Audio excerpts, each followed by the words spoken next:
How do you determine you're financially unhealthy? You have given all that you had, and then you go home and you don't have rent to pay, or you don't have money to feed yourself. So all of it just went. It's a good thing that is being done in a disorderly way. If you come to me and you are an overspender, I usually want to know, especially in those instances where you have spent a lot, what triggered it, because there's usually an emotional trigger to the overspending. You're sad, you spend. You're worried, you spend. You're anxious, you spend. If you get yourself in that cycle where money becomes a tool for you dealing with the emotion, then you find that the budget is useless. Yeah, there's no amount of budgeting that will get you out of that cycle. So we need to find another coping mechanism for you to handle those emotions so that money can do what money is supposed to do. Yeah, the first boundary that you have to create is with yourself. Right? You create the boundary with yourself. How do you do that? By giving your money work to do. You give your money a name, and you say this 1 million is for X.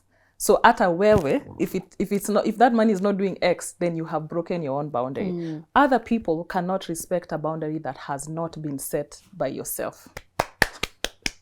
Yep. Yes. So you have to say, this is what this money is for. So somebody comes, when they come and then this is for the apartment I was trying to build, you'll think twice.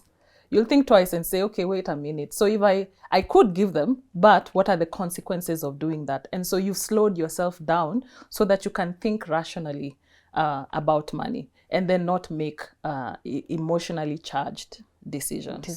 Yeah.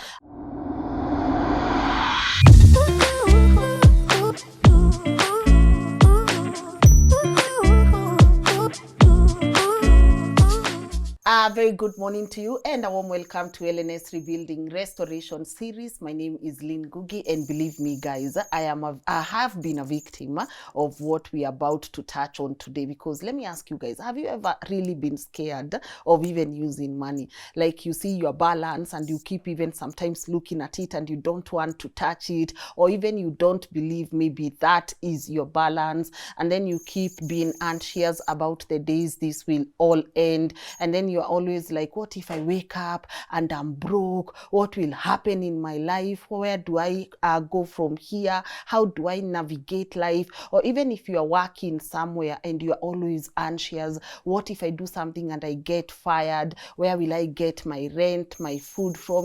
All these thoughts that we always have. And it's just, just the other day, I noticed, by the way, money trauma is a thing. We are all struggling with money wounds that, guy, sometimes you just think this is a kawaida thing, but it's not, and it stems all the way from your childhood. And my guest today is very outspoken and she's just incredible. I just feel like her energy is beautiful, and she's going to be able to walk us through this conversation so that we can be able to understand, when we talk about money trauma, money wounds, what are we talking about and how do we heal from that? We said 2024, we are rebuilding kila kitu. We are rebuilding matters, politics, finances, love, everything, round circle, because if we miss one of those steps, then we are going to have done probably 90%, and the 10% that we left out could have saved a life or two. So I'm about to let my guest introduce herself and be able to walk us through this conversation. But before that, a girl has to pay a couple of bills. I want to say thank you so much to the official partners and sponsors of today's conversation. That's Tap Tap Send. So if you're watching this from diaspora and you really want to send money back home, why don't you try them out? They are fast, they are reliable, they have great rates. And if you use my promo code Lynn, you are able to get 10% cashback off your first ever transaction through the app. Don't forget to check them out, and also give me feedback if you've used them or you're using them. What's your genuine feedback? And also to say thank you to our beautiful people at Kings Developers Limited for always coming through. And just a reminder, Kings is a real estate company that gets you beautiful apartments. They have apartments around Kenya, and you can always go to them and ask them, Kings, what apartment do you have that suits my budget? Don't be scared. Not only do they have affordable housing, they have medium range apartments and also upper end. So it depends on what you are looking at, and they also have a flexible payment plan. So visit them at their magnificent building there at Prism Towers and tell them Lynn sent you, and also negotiate uone kama utapata discount, sindio? And also to say thank you to my team for always coming through. I always say, you see me on camera, but it takes an entire village. Leo wameingia huku kama President Kingston, like Lynn, we don't care about time. So guys, Leo showed me a Muga dedicated to Muga scholar, and of course, our super producer Edwin for always keeping time. And now, without further ado, please allow me to let my guest today introduce herself. Good morning. It's an inside joke. It's an inside joke. No snitches. No snitches at all. No snitches at all. How are you? I'm very fine. How are you feeling? I'm fantastic this morning. Looking amazing. Thank you so much. Blue. It's Yes. like we have a blue something. I'm telling on, you, know? God was speaking to me. Yeah. Akaniambia hapa, this Yeah. is what you need to wear. And you did it. Do you know, my friends were telling me, Juliet, tusiende huko kama umevaa black. Hey man, people already know. People know me. People already know. So akakwambia put a bit of blue. Yes, a bit of Msifanane color. hapo na Lynn, please. But nice to see you. Yeah, nice to Karibu see you. sana. Asante. Maybe you could start by introducing yourself to our people. All right. So my name is Juliet Odhiambo. I am a money coach and the founder of Pesa Savvy Limited. So on a day-to-day basis, I talk to people about money. So I talk to people about having a good relationship with money, how to manage what they have, and also how to grow what they have. And that's literally one of the things that I can spend the whole day talking about, money. Yeah. Good. And you know, a lot of things are happening in our country. What do you think of everything that's going on? I think it was, in some ways, it is expected, and only because of literally what I do on a day-to-day basis in terms of engaging people and helping them figure out how they think about money and how they behave about money. I felt like that whole finance bill, and that finance bill started last year, and I talked about it last year, talked about it this year. But one of the things that I came to the realization is that if people are not okay at a personal level, it will just show up at a national level. And I think it was just a ticking time bomb. And if we are not careful, even the people who are currently on the streets might just be the same people that we reject next. And you know what, as you said, one of the things that really spoke to me was a clip that you put on your socials, and you said, even though these politicians are doing what they are doing, these are just things that are manifesting. These are struggles they did not this are good address. These are things that they've not paid attention to. So what does that say about the leaders and the our country and the leaders that we put out there? They are a reflection of us. Yeah, they reflect us. To be quite honest, beginning to end, we might look at them differently because now they've been elevated. So like everything they do is out in the open and we can see. But I do feel like they are a reflection of the people because we are the ones who vote them in. They are part and parcel of us. They are our family. They are our friends. So in many ways, they are actually a reflection of us. The more the better we become as a people, the better leaders we put in place. Yeah. So not only do we have to look up to our leaders to put in the work, we also have to put in the work. Yes, yeah. And it's good that we demand some level of accountability from them, but accountability also starts at a personal level. And so if you yourself cannot take in some accountability, then it's kind of like difficult to demand the same from other people. Yeah. Profound. But let's get into the conversation of the day, and I want you to use me as an example. Okay. Because I've gone through some of these struggles. Am I still battling some of them? Absolutely. Like me, I am so scared that what if one day I wake up and I don't have even enough money for food, or me, it's always food and rent. I will not lie to you.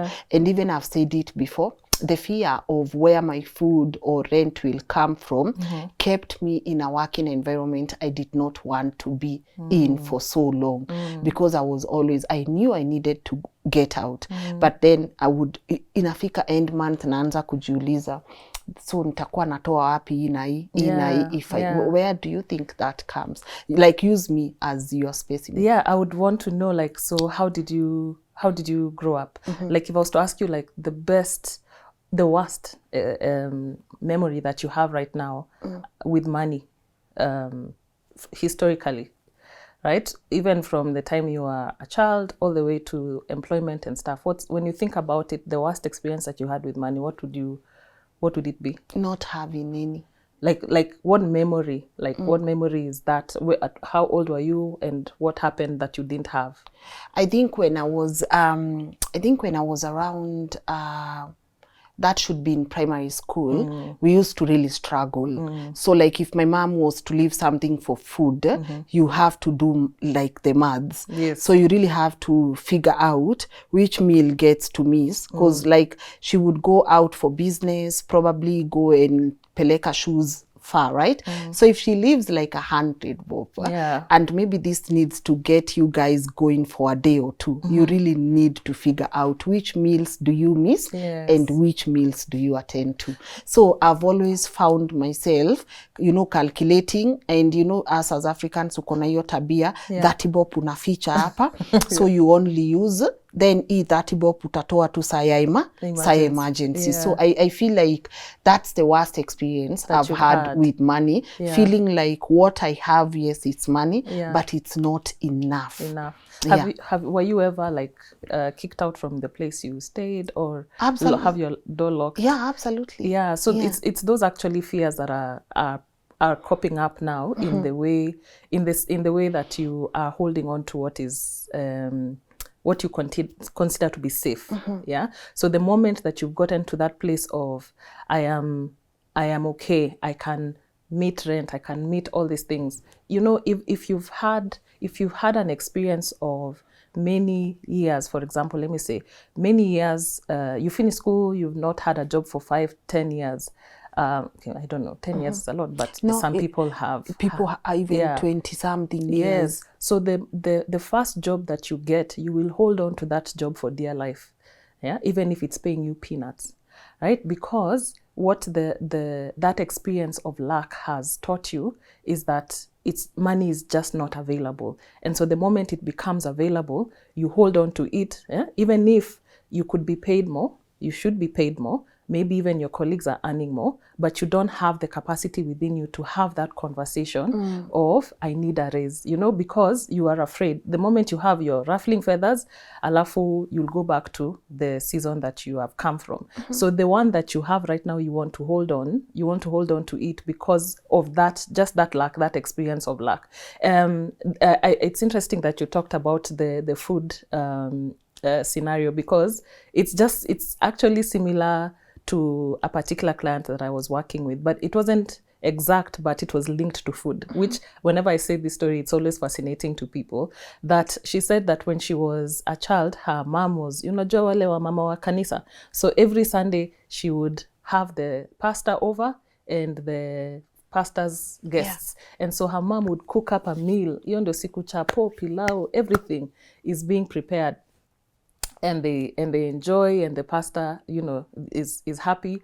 The moment he leaves, the rest of the week, hey, saizo ndio tunakula strungi and ugali, so there's a place that that experience, and it happened regularly. So that experience made her feel like there's certain food that is only for certain people. And the moment she started the moment she got employed, we looked at her now expenses. majority of that money was going to take out, eating food, buying stuff, because she said from now on, I'm not denying myself any food at all, because it was denied to me so much. What is considered good food? Yeah. So her expenditure could literally be explained by some of the experience that she's had in the past. Yeah. And literally just something like food, because you really never think about it. Can I tell you a joke? Yeah. So when I got my job in Dubai, you're waiting for this first salary. You're like, oh my God, I can't wait to be paid. Do you know what I did? After I went to Western Union to send my mom money, I'm telling you, I went to KFC. Ukachafua. Because I think that's the time, by the time I was leaving, that's the time KFC had come to K. But I still could not have afforded it when it was here. Yeah. So me, when I'm there, my mind is just like, when Nikki shika pesa proper. Me, I am walking into KFC. I'm going to order. I'm sitting in a corner. Yeah. Can you imagine? It's so strange. And this is why I keep saying that even the way we see our leaders behaving with money, it's probably a trauma response, because a lot of them probably never had a lot of money to deal with. Then all of a sudden there are all these millions in public coffers, and they have never managed even a certain percentage of that amount, So of course some of that is going to pop up. It's going to pop up because it wasn't managed. It wasn't dealt with, not even managed. It wasn't dealt with when they had the chance to deal with it. And so it just keeps, it boils up now when they have all these excesses in front of them, and then without the right systems and structures to protect the people's money. Okay. Yeah. Let's go back to the story you just told when the pastor would come, because now I'm asking myself, so what role then does religion play into our money traumas? Yeah. Because then if you read the word, the more you give, the more you receive, right? So means even if you get money, kindly, there's this percentage that you need to tithe. You get, so what role does that play into our money traumas, or do we interpret it wrong? Yeah, I think to a great extent it's wrong interpretation. I think a lot of the things I see is scripture that is taken out of context. Scripture that is, you take one sentence and then you create a whole doctrine around it, and you've not taken the fullness of the Word of God in order to come up with the principle that you are then going to apply. However, I do feel like the church plays a big role because of the messaging.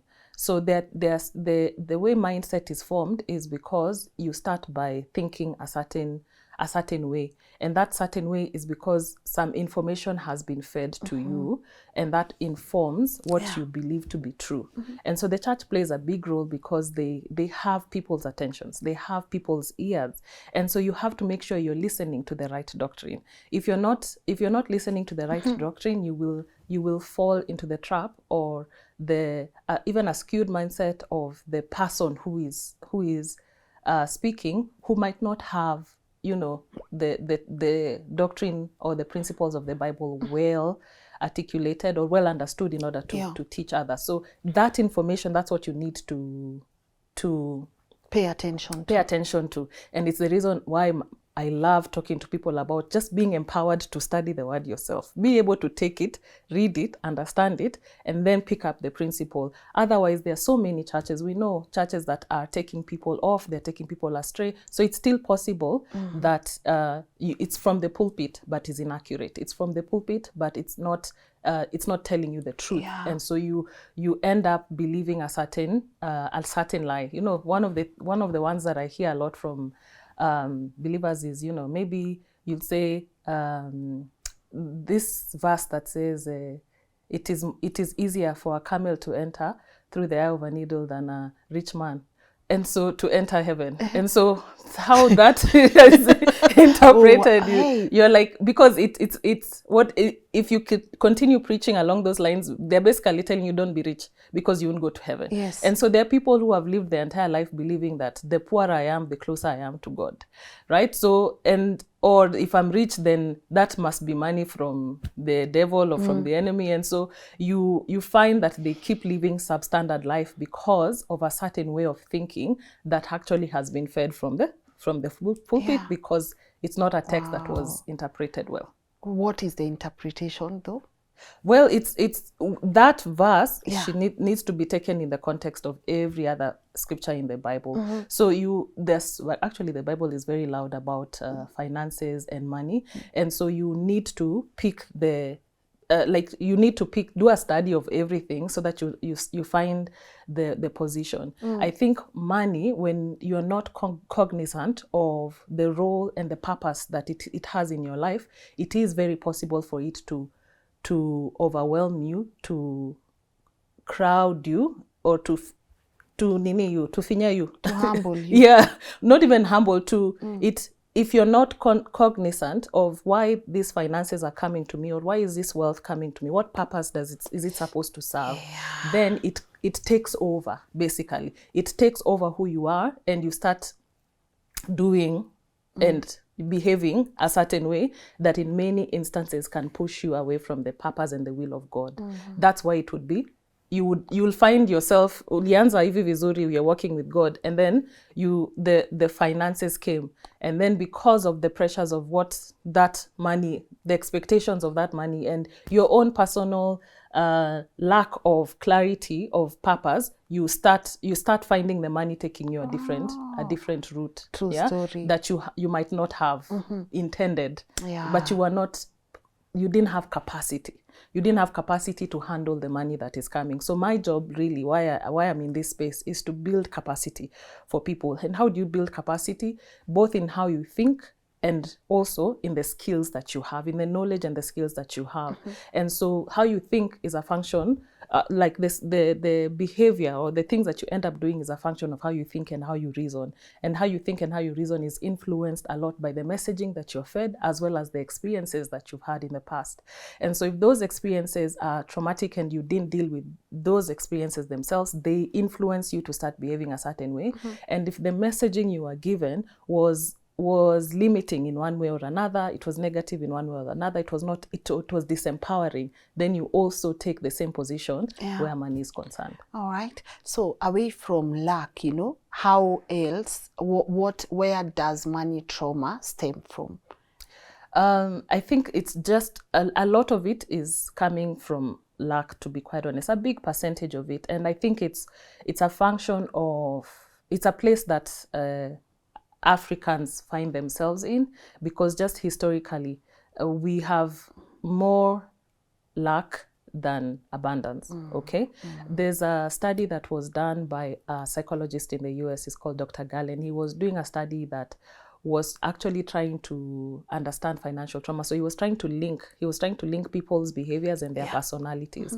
And he was actually using millennials as case study, and he found that 1 out of 3 millennials, he's American, in America, suffers from post-traumatic stress disorder caused by money-related stress. Wow. So that means that it's either not enough, you can't cover your bills and all these things. So he started seeing symptoms of trauma, agitation, self-harm, isolation, those kind of PTSD responses, and that's how he started connecting money to trauma. And he said the first statement of his definition of financial trauma is that it is the result of living at least 3 months when your income is not enough to cover your expenses. That was his first sentence of his definition. Anytime I say that statement, people laugh, because 3 months, surely 3 months pia nikutio complain. I've not had money for 5 years. I've not had a job for 6 years. These are Kenyan speaking, yeah? So 3 months cannot be the thing that brings financial trauma. However, the reality is that as Kenyans, as Africans as a whole, we have become very accustomed with lack and poverty. Like, it's familiar to us.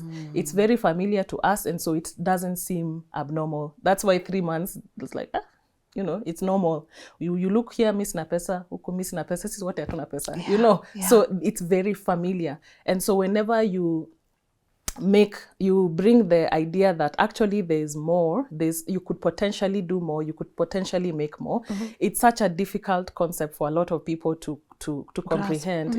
Because historically their history has just shown a lot of lack. I feel like that's the main thing. So experiences like just growing up in continuous seasons of not having enough, losing your job, losing your money. I usually like putting COVID in that context as well, because the way COVID shook up people's finances, being auctioned, being have I said being fired? Yeah, unfair divorce settlement, or maybe you have some tax penalties that you are not expecting, being scammed. Yeah, those are the things that actually can bring a lot of trauma, or even like that being auctioned where you accumulated debt, you know, and so they came and they collected and you lost everything. Such experiences are the ones that can bring multiple or similar experiences that can be linked to financial trauma. Do you? But then I think people don't know they are struggling with that. I don't think people know it's a concern. Like, I think people are just walking around like it's a kawaida thing, not knowing the effect it will have. No, they don't, and that's why it waits for a lot of money, and then now you can see it, like you're exposed. You're not exposed, because when you have very little, labda ni wewe tu, so there's no one. So you also in your little bubble, and you cannot tell that actually I have some money wounding and money trauma that I need to deal with. And actually I found that when I work with my clients, because you have to go through a process of self-inquiry, ask yourself certain questions, or you know where else it comes up when you meet somebody who thinks different from you. That's when instances where now you realize, you know, because some of those things are deep seated, and it's not until you meet somebody who brings it out that you realize, by the way, why do I think like this? Why do I behave like that? So unless you actually take yourself through a process of personal growth and experience, or you meet somebody that now exposes you, people don't notice. They don't notice that they have a challenge. So another interesting one I found, and I saw it and I was like, hii nayo ni uongo. How is me always giving people money a sign of money trauma? For example, you know, you just look at someone and you are like, you know, one day I'm in the car, and I see someone standing there, and I'm like, acha nimuite, nimtumie pe. Ajaniitisha, like weird, right? Ajaniitisha, ajaosema akona shida. I'm just like, I just feel like, oh my God. So how is that a part of money trauma? The fact that you always want to give money here, there. How is that a part of it? I think the best way I can explain it is you have some sense of guilt for having it. And you feel, especially when you feel like you're the one who has, and a lot of people around you don't have. So you overcompensate. You overcompensate to make sure that you're trying to create an even playing field, which might not be necessarily a bad thing, but it can be disorderly. Right? So disorderly in the sense that you didn't even plan, like in your plan, in your budget, had you included that you want to give these people money? Right? So that's the connection between the literacy, the money knowledge, and the behavior, because the two need to go together for you to be in a place of like financial wellness. Right? So if, for example, you are let me just give a context. Another example of a client I worked with. She felt like in her family, she had a lot of privilege because her parents did a lot to get her to go abroad and study abroad. She lived abroad, she got a good job abroad, and she left her parents here, she left her siblings here, generally the rest of her family, her cousins and stuff. And so anytime she comes home, she's that person. Everyone, let's give them, because I'm the only one who got the opportunity to go abroad, and I'm the only one who got this opportunity to do well in life. So it just means that everyone must share in that. And it's not bad, but if it is planned, then go ahead and do it. But the problem is that if it ends up in you being financially unhealthy, then it is problematic. How do you determine you're financially unhealthy? You have given all that you had, and then you go home and you don't have rent to pay, or you don't have money to feed yourself. So all of it just went. It's a good thing that is being done in a disorderly way. Yeah. So where it comes from could be some of those experiences that you've had of of privilege, right? So people who have also gone through experiences of they've grown up wealthy, they've grown up with money, and they've grown up not having lack. They also tend to have that kind of habit where they just feel like, I'm so privileged, some of this money should go away, but there's a right way to do about it. And that's why you find people creating the philanthropy funds and things like that, so that they can give in an orderly way. So it could be coming from that experience of that, and also you possibly have what is called the savior's complex. Savior's complex means that you are the one who solves all people's problems. And if your primary way of solving people's problems is through money, you throw money at the problems, yeah? And so that becomes your way of finding value in the community. And again, if it is not controlled, then it can be problematic. Oh, wow. Yeah. I know a lot of people are now watching and they are like, Guy, kwani, what are these symptoms? If someone is watching, how do they, now apart from Izon Izangu person also, let's deal with the general ones. Yeah. What other symptoms do we have that someone who is watching might be, or that manifests in someone who has had a traumatic experience with money? The most common ones that I see is that you become an overspender. Oh. Yeah, this is the one that brings people to me the most, because they believe that I make enough money.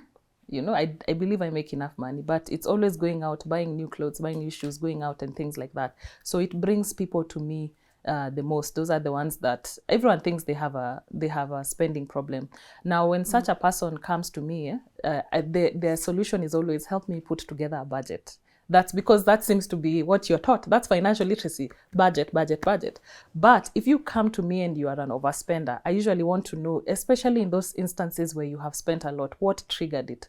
Because there's usually an emotional trigger to the overspending. You're sad, you spend. You're worried, you spend. You're anxious, you spend. If you get yourself in that cycle where money becomes a tool for you dealing with the emotion, then you find that the budget is useless.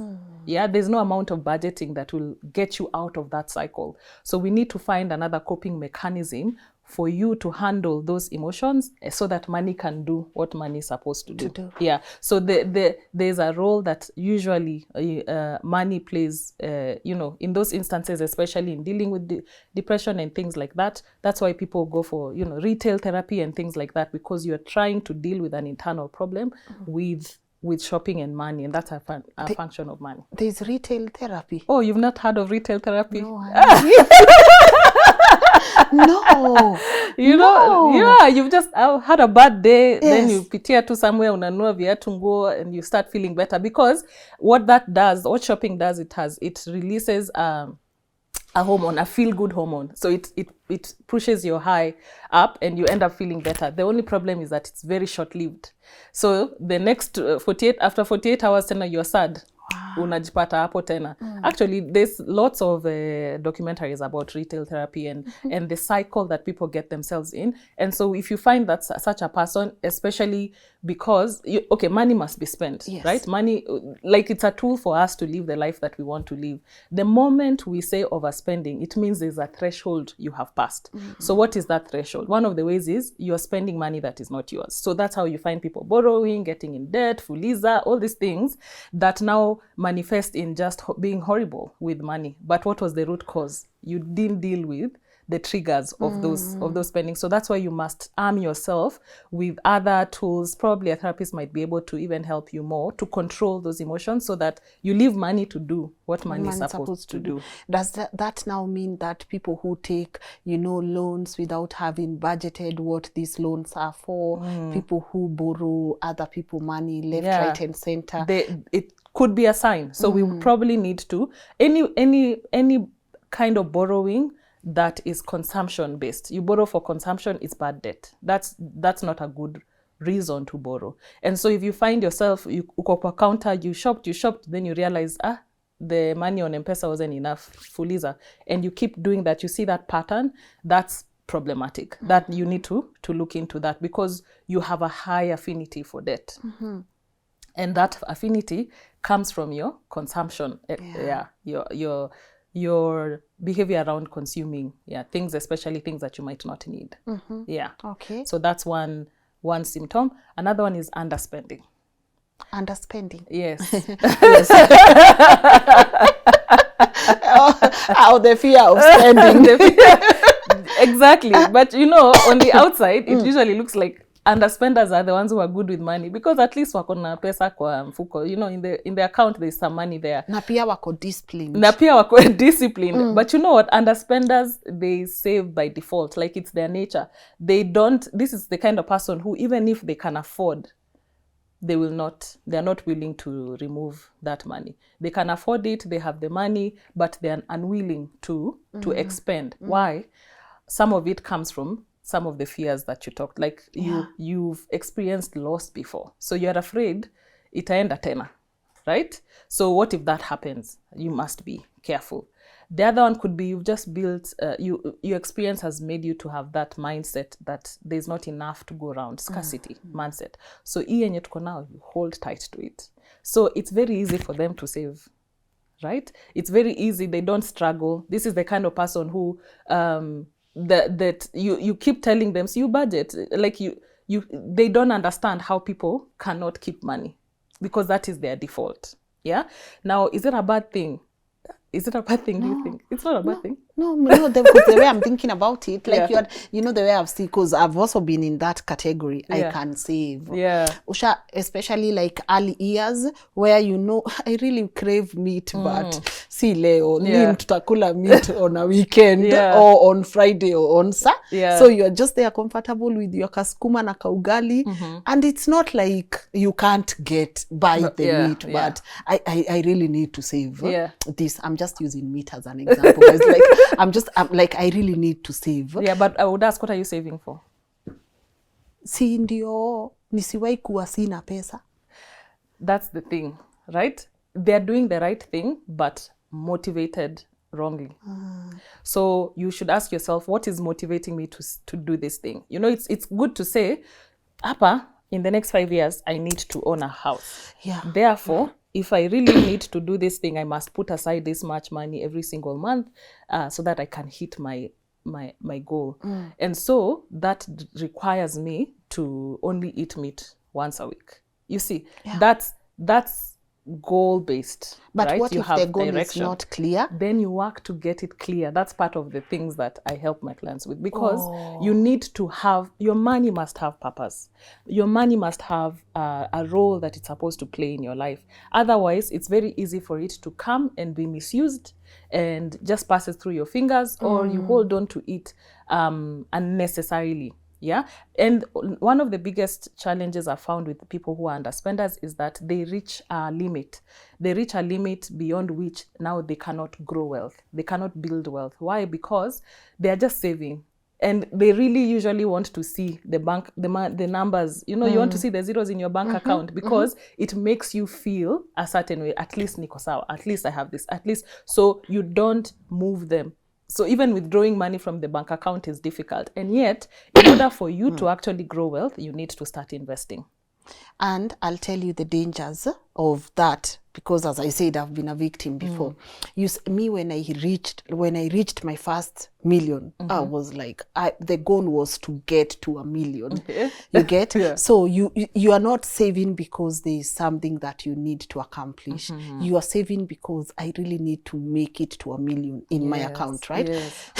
So and this is now, you've made me realize something. So when I got there, because the money is already there, you've saved, and then now you're coming back home.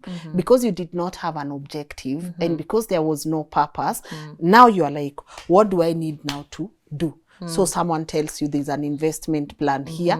So because the money is here, and this person is your friend, you go and you give. And you get yourself in that investment. But there was no research. There was no due diligence. But it's because this money is like, so ntapeleka wapi pesa. Because I've saved, I've reached the saving goal. But not the objective. Or what was this money supposed to?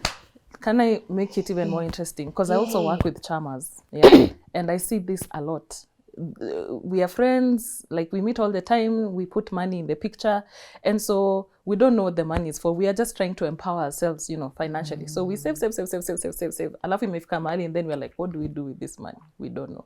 Because when we started, we didn't have clear intentions. We didn't have clear plans for this money. Yeah. And so that's when the problems usually start with a lot of these chamas. Now, based on what you have the example you have just said, it leads me to the next symptom that people often have with financial trauma, is that you don't have boundaries. You're the kind of person who doesn't have boundaries with your money. Juliet Maliza. I'm lucky I have boundaries now, but has it been a journey? But yes. Walk us through that symptom. So by boundaries, I mean that that same example that you have used is what I want to say. You have been saving well, you have been putting money aside. Now you have 1 million sitting in a bank account somewhere. But if I ask you what is it for, you don't know. You don't know what it's for. If somebody comes to you and gives you a sob story because you are a giver, oh my goodness. It's very easy for you to pull that money and just give, So boundaries usually is how we, because it's become very a notorious word these days. You build boundaries. So it's often when we think about it, it's about how people have access to us, access to our finances, yeah. But that access, we often are the ones who are giving them that access, right? Because either you have that guilt, because you have a lot, so people can come to you all the time, or you're being manipulated and things like that. So it's important for you to create, the first boundary that you have to create is with yourself, right? You create the boundary with yourself. How do you do that? By giving your money work to do. You give your money a name, and you say this 1 million is for X. So at a wewe, if that money is not doing X, then you have broken your own boundary. Other people cannot respect a boundary that has not been set by yourself. Yep. Yes. So you have to say, this is what this money is for. So somebody comes, when they come and then this is for the apartment I was trying to build, you'll think twice. You'll think twice and say, okay, wait a minute. So if I could give them, but what are the consequences of doing that? And so you've slowed yourself down so that you can think rationally about money and then not make emotionally charged decisions. Yeah. And I have to admit, even I know everyone who is watching this knows that's a struggle, because when I got to a point now, and I'm glad I had someone really help me through this journey, it used to really be hard for me knowing maybe I have like 20K and there's someone that needs 5K, and I'm like, this 20K now had a name. It had a purpose. So someone will come and tell you something, and it's even as simple as they really need this money for food, and I would be tempted to go to the 20K and remove something there and then give them. I feel like it's the biggest struggle for anyone who has gone through money trauma, or who has had those traumatic experiences with money. Also, you don't know how to say no. You don't know how to say no. Yes, that's definitely, that's why it's a major symptom. You don't know how to say no, but also even to yourself, you don't know how to say no to yourself. So these are things that you need to work through, find purpose for your money, and then now bring order. It's actually, financial planning starts from there, giving your money purpose. Then you can say, this is why my budget needs to look like this. This is why I must invest. This is why.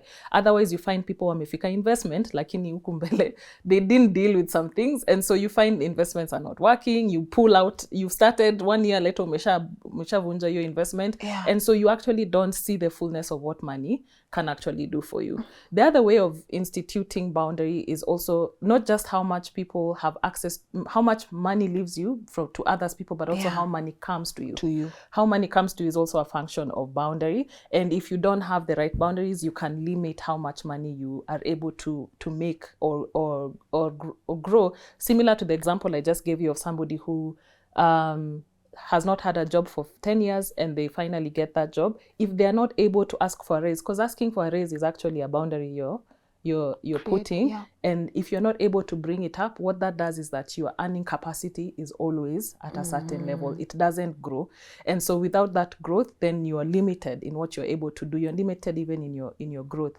Let's assume this person decides, okay, I won't ask for a job, I'll go and start my own business. but you have that kind of trauma that you're dealing with, you're bringing to business. You'll become the kind of person, you know, those business people were saying, "Mi siwezi acha customer aende. Ile ako nayo, tutafanya nayo." What does that mean? That you had a price, but the customer cannot afford your price, but you are unwilling to let them go, and you take whatever price that they can give you. What that does is that it limits how much money your business can make. The sales will always be low because you're constantly taking lower than what you wanted. Lower than what your services deserved. Or even a boundary like, for me to do this service, you have to put a down payment of 50%. That's a boundary. And so if you cannot put that, because sasa ataenda, what happens to my business? I don't want to lose this customer. And so what do? You take on that job without the 50%. What that does is that you end up going to your pocket to deliver, and then you spend 3 years following up for payment. And so what it does to a business is that your cash flow is problematic. And this is why a lot of businesses actually don't last very long. Cash flow is a big problem for businesses. And so you see how a personal trauma is now being translated into your business and how you run and operate your business, which determines success or otherwise. Yeah, could you talk to us more deeper on cash flow? Because I feel like it's a word that is always out there, but people don't really understand what cash flow is. Cash flow is basically the flow of money in and out. Okay. In and out, how money comes in and how money goes out, how much money comes in and how much money goes out. At any given time, the amount of money coming in should be enough to sustain every single expense or demands that your business has. By the way, even cash flow can be personal cash flow. Yeah. So for yourself, how much money is coming in and how much money is going out. If you find that there's more money going out than is coming in, you get yourself in a crunch. Yeah. How do you deal with that crunch? A lot of people now borrow to bring that balance.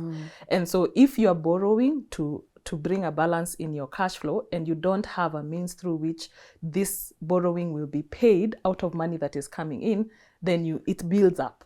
It builds up, it becomes a problem. So that's just what cash flow means. You must maintain, that's a big part of actually managing money. The amount of money that is coming in is equal, if not more, ideally should be more than what is going out, so that you always have a positive cash flow. You always have money in your coffers as a business, so that in the event even business doesn't do well, it's still running because you have money to pay rent, you have money to do all those things. Yeah, that's what cash flow means. Beautiful. So do we have any other symptom? Yes. Okay. People who are avoiders. Avoiders mean that they don't want to talk about money. They don't want to look at their balance sheets. I mean, their statements, their bank statements, their M-Pesa statements, and things like that. I was watching Instagram the other day. I think it was a Mike Mushiri reel or something, and he was saying that he was demonstrating how people who are avoiders behave. You go, you pay your nini via M-Pesa, and then you close your eyes because you don't want to see the M-Pesa balance.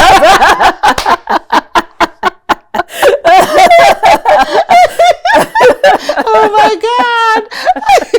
Oh yes. So you exist as if everything is okay, everything is perfect, things are fine, and you are not sure where your finances stand. And the biggest thing with avoiders is that they get themselves in completely unnecessary problems because you just were not conscious. You're not conscious. How much money do I have? Na nimeenda nikanunua hii, and I've committed to this and things like that. And so you have overwhelmed yourself before you knew you have overwhelmed yourself. Avoiders are afraid that this money thing is too complicated. It's too complicated, mi siwezi elewa, we'll just leave. Or you feel like the moment I start looking at them, anxiety is built up and I want to avoid that anxiety. And so you don't engage at all. Yeah. That's actually a big portion of people. It's the M-Pesa balance for me. Wow. Yeah. Okay. So also now it also manifests in your inability, just any money conversation, ushatoka. You know, you don't want to talk about how much you make or how much people make or how to even earn more money. Like money conversations is not your cup of tea. Yes. So you're out there, you're like none of my business. You only live once. Yes. Hey. Yeah, and you might want to find out where that comes from. Sometimes I think a big place it comes from, which is majority of African homes, money was just never discussed. Yeah, so a lot of people are just not comfortable because it's not an environment they grew up in. So they just never looked, never built that capacity to talk about money. But an interesting example that I got from a client I worked with, how she became an avoider, is that when she was in in campus, alikuwa UN, she dated this guy who had a car. He used to drive. And, in UN, if you're driving, you must be rich, Yes. And so some people started calling her, what do they call them? Gold digger, because of being with this person who has the money, which was not a name she was comfortable with. So she kept trying to prove, that's not who I am. I'm not a gold digger. And so any money conversations that came, she avoided. We've gone out, who'll pay the bill? She didn't want to talk about it. She'd rather pay, because the moment she lets him, itakuwa, okay, so you see, you're actually a gold digger. Yeah. So any opportunity to have money conversations, she put it off because she doesn't want to show him or anyone else that actually she's interested in his money, because she has her own money. Yes. Do you know, even at a personal level now, because this is her feeding herself, this narrative. I'm not a gold digger. Anytime I bring up money conversation, it will demonstrate that I am, and that's not who I am. And so she started telling herself that. So even at a personal level, why should I budget this money? It just means that my mind is too involved with this money, and that's not who I am. And so she built that narrative inside her that even after campus, she actually ended up being in business. Do you know, she's been running a business for 10 years. She does not know how much money comes in. She does not know how much money goes out to expenses. Every year she's filing nil returns because she just doesn't know. And then after 10 years now, she comes and we're like, okay, I need to organize my finances. And I'm just like, oh, there's a whole history of problems that we need to deal with first before you can think about what the future looks like. So you can actually feed yourself certain narratives that then now influence the behavior that you have. Yeah. So what I'm getting from this is, no matter how much you want to organize your finances, no matter how much you want to be now a good money person, if you don't process the trauma, nothing works. Yes, because my coaching philosophy is always to push for wellness, not literacy. Financial wellness, right? In our day and age, there's a lot of information out here. There are many people like me who run Instagram pages and talk about money. There's heavy on the literacy. Literacy is how money works. And you know what? Money is very rational. Money is like, you know how in school we were taught about in physics, there's the laws of physics. The laws of physics apply to whoever. It's not a respecter of persons. Whatever goes up must come down. Whether you're my 5-year-old nephew or the president of Kenya, the laws of money are the same. They are not respect of persons. Yeah. The problem is that we are a generation that rise and falls on the altar of our emotions. And emotion is it's something that God created us, but it was never meant to control us. Okay? So once you understand how money works, money works, the laws, because it operates with those laws, it operates under a principle, a certain principle, and whoever applies the principle will actually get the result. The problem is that now on our end, as individuals, we have that nature within us that is counteracting the rationality of money, right? If I tell you, put here 10,000 shillings every single month for the next 10 years, earn 10%, anyone who does it will get the same results. That's financial literacy. That's knowing the product, which product do I need to put this to get this return? How much money will I actually get at the end? That's understanding how money works. But on this hand, the problem is that not many people get to 10 years. Because ume save year 2, year 3, year 4. Oh, there's a trip to Dubai. So you can pesa hapo. You have removed. Year 6. Oh, so-and-so is in hospital, school fees, you have removed, right? So you are constantly breaking the law that is at work, and you still expect to get the results that money has promised. You won't get it because you have broken the law, right? So it's no longer working for you. What you need to figure out is these instances where I keep pulling the money. What makes me pull? What is it? What is that thing that makes me pull that money? Find a solution for that thing. And then you leave the money to work the way it's supposed to do. Whenever I work with clients, I always ask them, what do you want to learn about money? They say, I want to learn how to make money work for me. One of the best things you can do to make money work for you is to learn to leave money alone. Once it's running, just leave it. and find solutions for the things that keep making you interact. And often they are internal. They are internal solutions. They are in your psyche, in your emotions, in your psychology, right? Because if you know, you already know how money works. I have many clients who are in the finance space already. They are bankers, they're investment bankers, they're in that space, but they're not doing it. It's because of this other side. They haven't learned this other side, managing self, controlling yourself, putting some structures around yourself, understanding why you want money to do certain things, even though you have, you know bonds, you know stock market, you know circles, everything, but everything. It's not actually working for you. So there's a disconnect. There's a verse I like in the Bible where Paul is saying, the thing I know to do, I'm not doing. Oh my God. Yeah, so what is that thing that I have the information, but it's not translating. It's not translating. So why is it translating? There's another half. There's another part of the equation that you haven't dealt with. So seek literacy. Learn how money works. Seek also to understand yourself and how you handle money. When you do well on both, you get to a place of financial wellness. That I think should be the pursuit of all of us, because what that does is that even when you don't have, even when things are particularly tough, you have the tools within yourself to manage that season. Yeah. I love that. That's so strong. I love it, I actually love it. So when we are talking about the solutions, that's one that we've touched on. Yes. Then boundaries. Yes. Then what else did we touch on? We've talked about boundaries. We've talked about learning about the laws and applying the laws, and just the knowledge. Because now we realize that our education system doesn't teach us about money. So there's a lot of information out there. So you have to learn how to sift and say, this is actually for me, this is not for me. Ukishaona 1, 2, 3 people have bought land and they have certificates of land, and then you're like, oh, hata mimi I have to buy land. You have to sift and say, is this actually applicable to me? Why does it matter, right? So the next thing that as a solution to managing finances is to figure out that purpose, actually, the purpose for your money. Yes, that's a big one. You have to be able to tell yourself, what do I want money to do for me ultimately, and then start building a financial plan from there. So how do you do that? You identify what your value system is.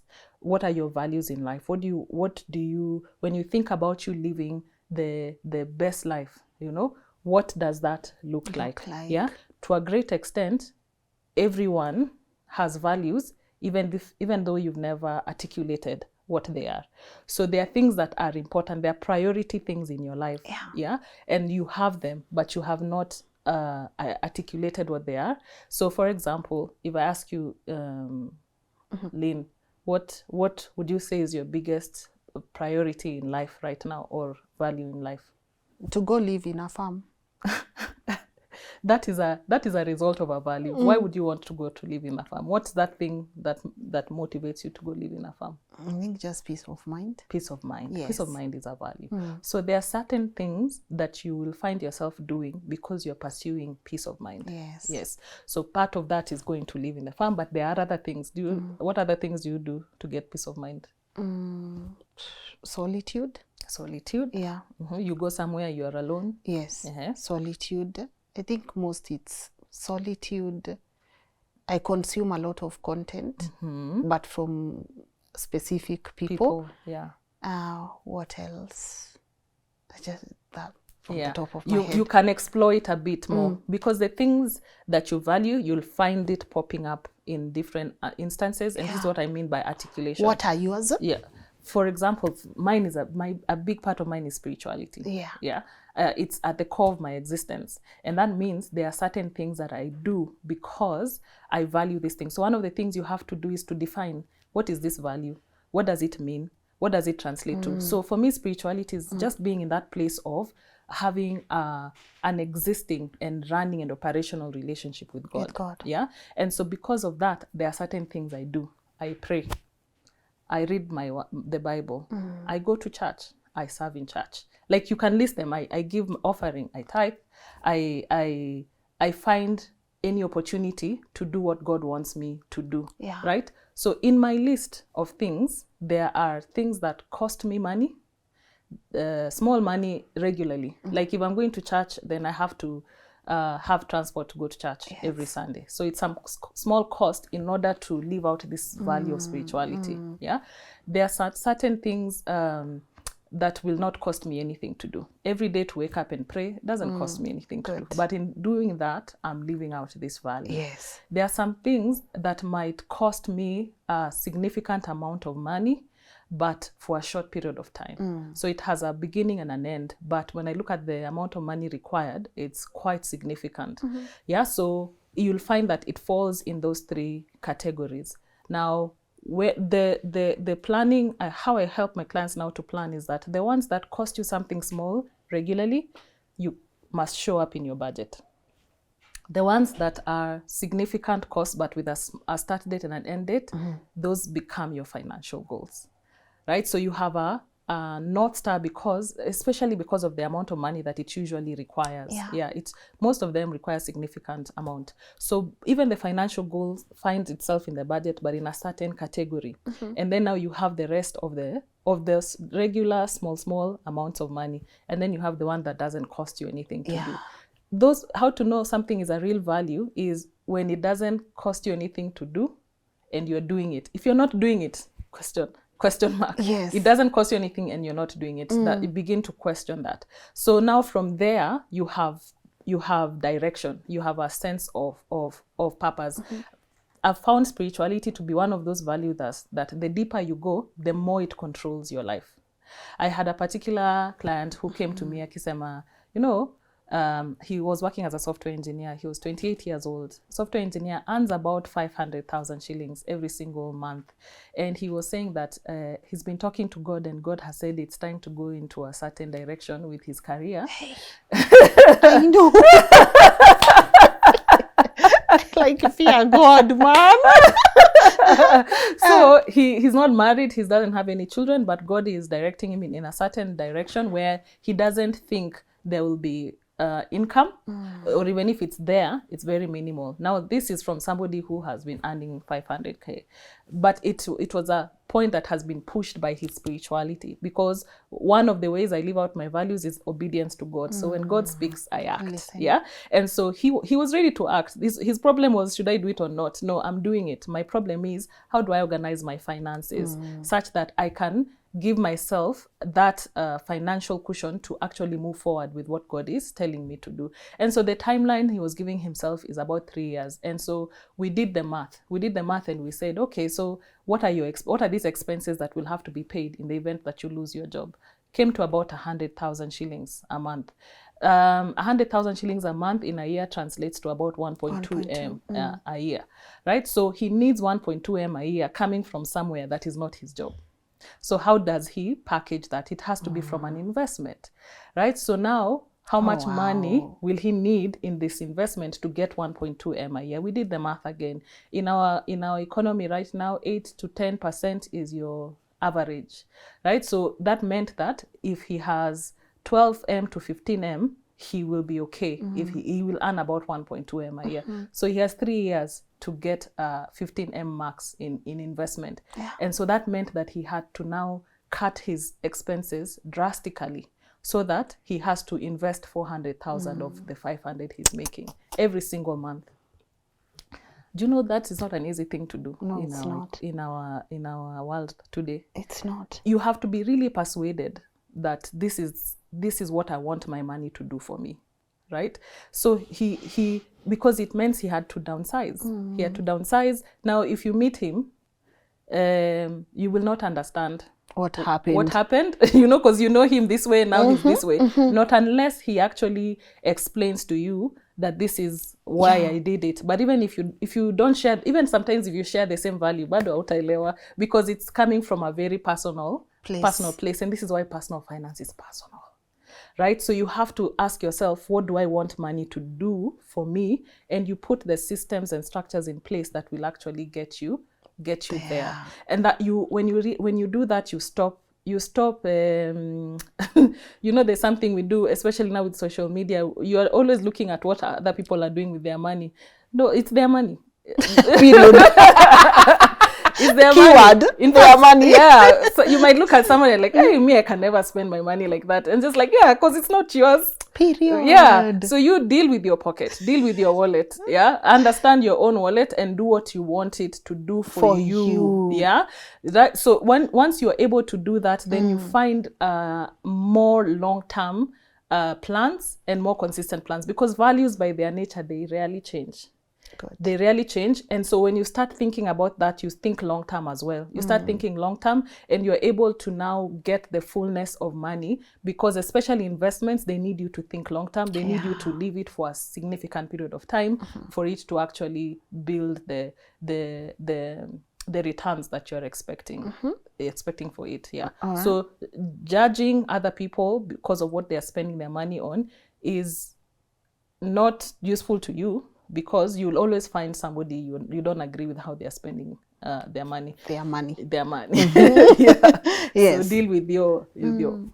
With your money. And I love the way you've said values. Yes. Often don't change. Yes. So that, because there's always that statement I've loved for a long time by Miles Monroe, and he had said that, you know, money, sex, and all these other things, that doesn't change a person, because, you know, we always say by the alipata pesa aka change, this person changed after getting money. Money don't change. They don't change. It actually just exposes. It exposes what was already inside. And that's why you have to deal with yourself at a personal capacity. What is my history with money? What experiences have I had with money? How was I brought up? What was the information that I had? What are the major key experiences that I've had with money? What do I want money to do for me? What purpose is it serving in my life? How do I organize myself so that it actually ends up doing the thing that it's supposed to do? We say a lot that money is a tool. You know, tools must have work to do. If you haven't given yourself work to do, that tool is useless. Or when we say money is a means to an end, if you're not clear what the end is, also it will come and just it will find things to do, right? So you should always use the framework of the value system to create that long-term plan, so that any money that comes to you, whether it's the one you're making this year or the one that you'll make next year or the year after that, it's coming knowing what it's coming to do. It's not that when it comes, no, sasa unajiuliza, oh, what am I going to do with this money? I have gotten 1 million bonus. What do I do with this money? When you are starting to make the decision at that point, you've already failed. Because it has come and it's a lot, and there's always something that money must do at that moment. So you want to preempt some of these things so that it finds you prepared. If it finds you prepared with the right systems and the right structures, systems like, you know, just having a budget, having certain accounts, so that the flow of money is already orderly. When it comes, then you're able to manage it well. Good. So you also advocate for having different accounts for different things. Yes. Don't put all your money in one thing account. Because the chances that you will use money meant for something else are very high. There's something called mental account. I think it's a behavioral economics concept, where they say that we are wired in a way that in our heads we know what money, what things. I know when money comes, I have to pay rent, I have to do this. You've accounted for it. Mental accounting, actually, that's what it's called. To go to KFC. You have to go to KFC and things like that. Yeah. What that does, actually, it helps you to stay organized with your money. It's just that you have to translate whatever is playing in your head on ground, and you translate that by setting up the right structures in place, the right systems. If I need money for my financial goals, for example, this person is trying to build 15M, it's not money that should be sitting in the bank account. Even for it to grow at the pace we are saying, we said 8 to 10%. So if it is sitting where you're earning less than that, you're not going to meet your goal. So that's now how you understand how money works. You understand the product so that you know where to put it, and it's a totally different place with where the money that for KFC or for paying rent. I see what you did. Yeah. That should be a totally different account. All right. Together. Okay. Yeah. I want to ask something, but you will advise me, should it be a different topic, or is there a correlation between black tax and, having had those traumatic, because I know black tax is a wide topic on its own. Would you want us to have it maybe separately on a different day, or do you think it also falls on this category? I think I can say something small about it, but it should be covered different because I have different things to say about it. But one of the ways black tax plays out is in the boundary. Yeah, that's boundary. That's the if the trauma is playing out and you don't have boundaries, the black tax thrives. Because now it's that ability, not you can't say no. And so you ask yourself, why is it that I can't say no? It comes from the either manipulation, if you have a very complicated relationship with the people in your life, or the guilt that I am the successful one. And that's actually a big part of black tax, because you have a community of people who haven't done very well in life. And so you are the only one who went to school and you got a good job. It is your role to support. And again, like I said, it's not a bad thing, but put order. Put systems and structures in place so that you can help within the capacity that you have to help. Otherwise, we create a cycle. We create a cycle of poverty, because the money that should be going to prepare you for your retirement is going backward. So we are still paying for things that now the other generation did. And so when you get to that place where you should have had the money to cater for yourself, you don't have it. And now so you gotta go back to your you have kids. to go back to your children. So it never, it's it doesn't break. So somebody somewhere must be the one to break the cycle. It's not easy. It's not easy, but it's necessary. It's necessary, and there's a lot of wisdom that is needed so that you learn how to deal with it. And this is why I was saying it can be a whole topic in itself. We learn how to deal with the black tax in fullness. I even, with my clients, I even tell them, write your script. When they come asking, what will you say? Write what you're going to say. Because that's one of the ways to manage, because you're building the muscle to be able to say no, right? Because you've just never learned to say no. Yeah. And of course, there's also wisdom in how fast you do it, what kind of conversations to have, etc. Those ones we can do at different times. You recommend that. Beautiful. I've really enjoyed this conversation, but I really don't want to wind up. Is there anything you feel like we've missed? Do you think we've done a good job? Or what areas have we neglected that we can address? I think we've done a good job. You're a really good interviewer. Oh my God. I appreciate that. We've dealt with the imposter syndrome, so now we say I appreciate that. To a great extent. I think we have covered a lot. And if anything that I could add is just to kind of reiterate the fact that you have to look at money management from an internal process flow. Your thinking, your reasoning, how much information you're feeding yourself, your value system, all of these things end up becoming your behavior. And then you have to also look at financial education, learn how money works. You can't, I'm currently going through a program with a group of people, and she said, one of the people in the program said, how can I master something I don't know? So you learn, teach yourself, invest in that financial education, put yourself where you're actually getting and being fed with the information that you need to be fed. And then now on this other side, also put systems and structures in place. Get yourself in the right rooms, talk to the right people. Don't be afraid to, Kiskia, there's a seminar and they're talking about circles. Go and learn. That's a forum. Don't be shy. Yeah, that's a forum that, because in that forum, what you have is that you have the people who know, but you also have people like you.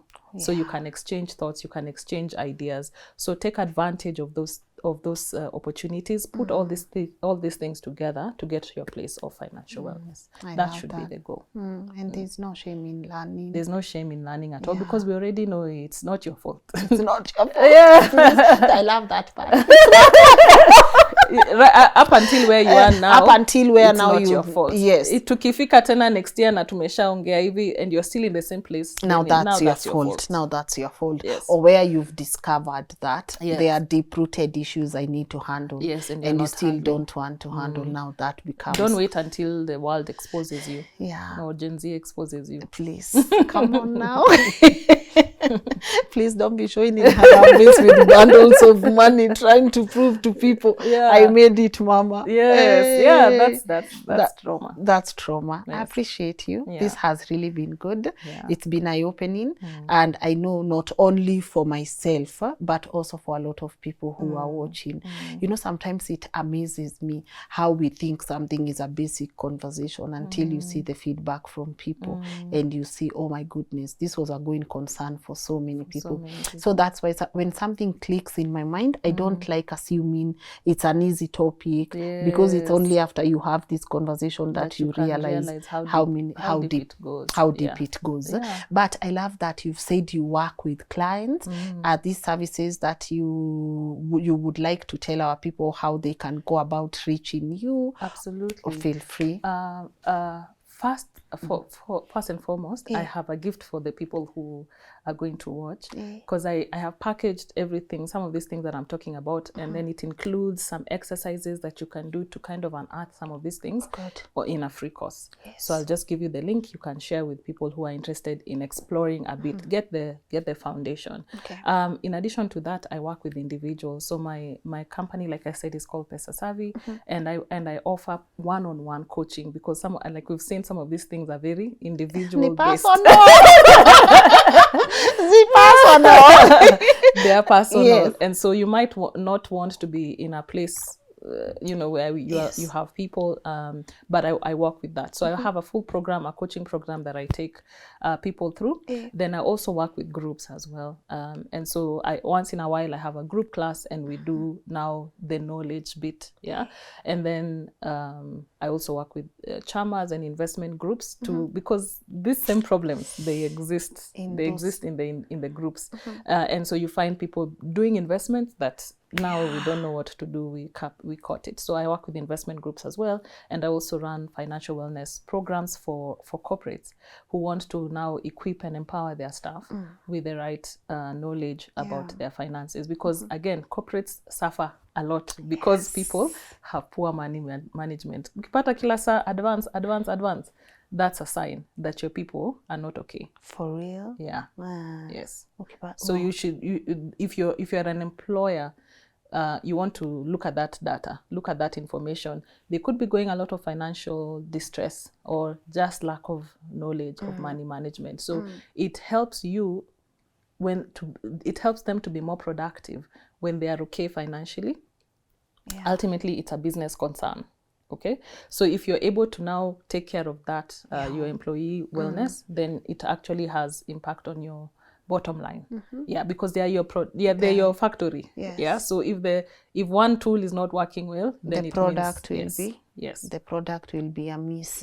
Wow, beautiful. But you also wrote me something, so because I know there's something you do on the side, and I was just telling you how much of a coincidence it is, because when Angie was here, she gifted me a Bible, some really nice cards, and the journal, but I didn't know the journals were from you. So is it okay if I show my people? So just because we're in our journaling era, journaling, so just Edwin, unaweza salimia watu wamemwona.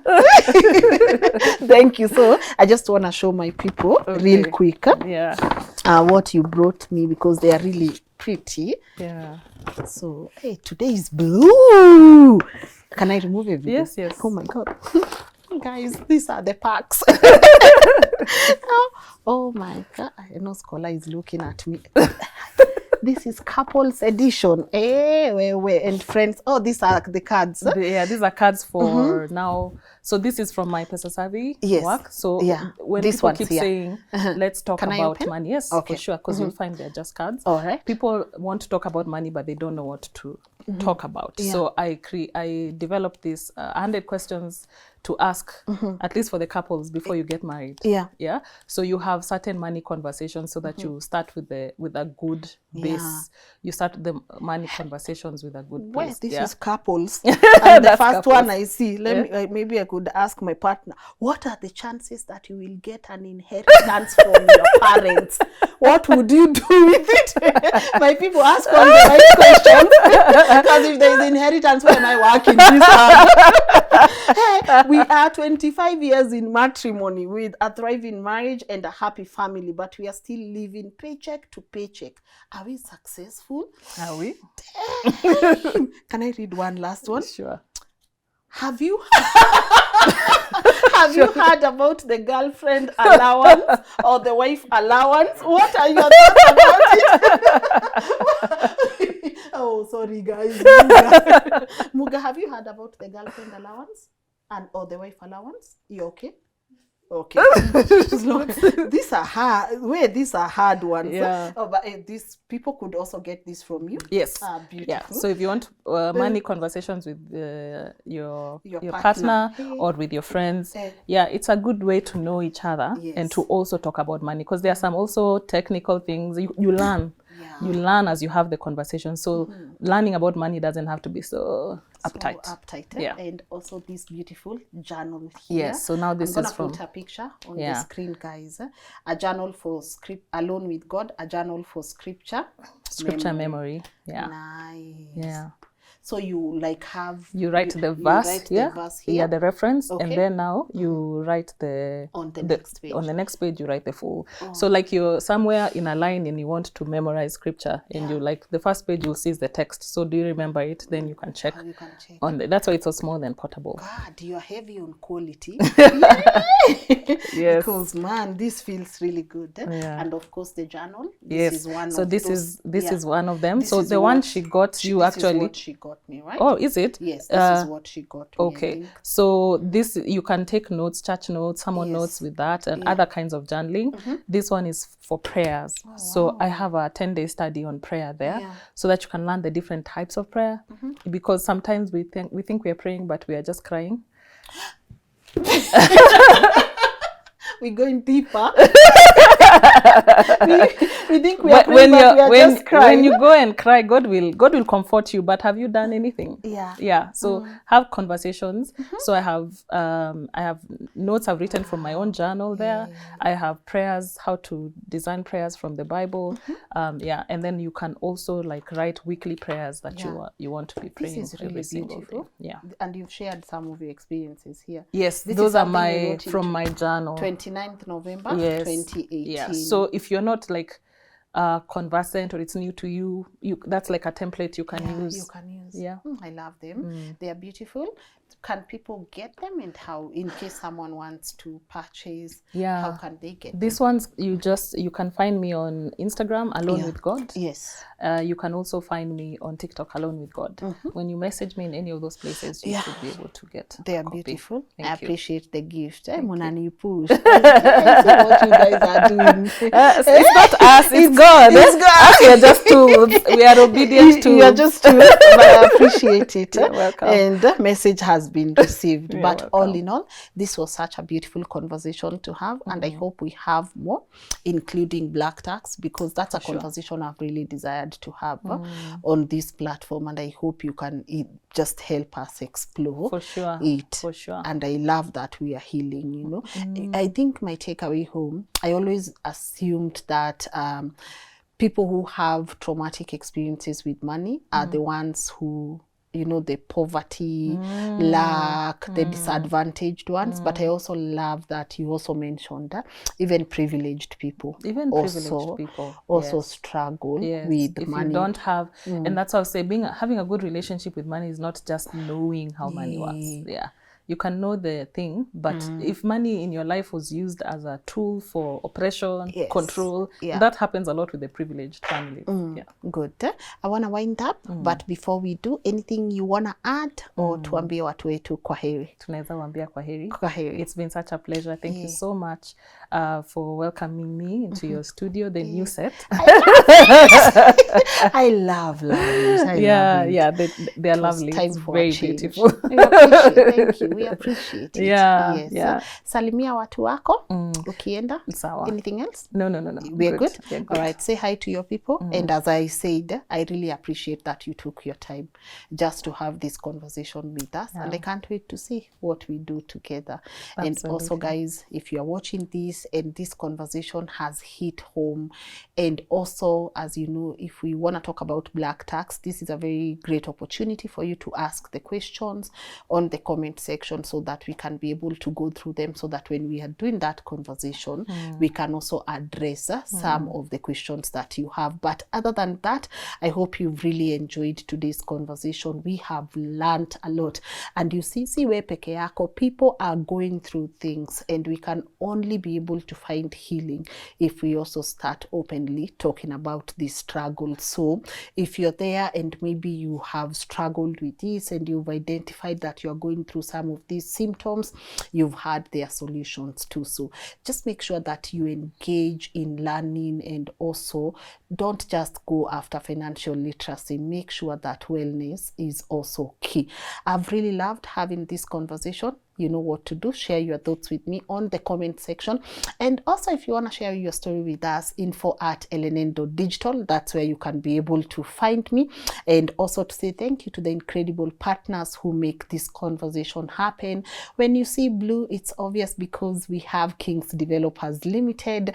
Go check out the beautiful apartments they have for you. I don't have anything green anymore on set. So I would have said, if you see green, you know, there's tap. I can just spot some shade of green somewhere. But guys, you know, we have tap. So why don't you also send money through them if you're watching this from diaspora? And also, thank you for getting us to almost 1 million subscribers. And also, you know, those who love Israel Mbonyi, he will be here this August. The details are on your screen, so get your ticket. And I hope we do have an amazing event. Take good care of yourself. My name is Lynn Ngugi. Tuonane kesho, hopefully at 10 a.m. Bye-bye.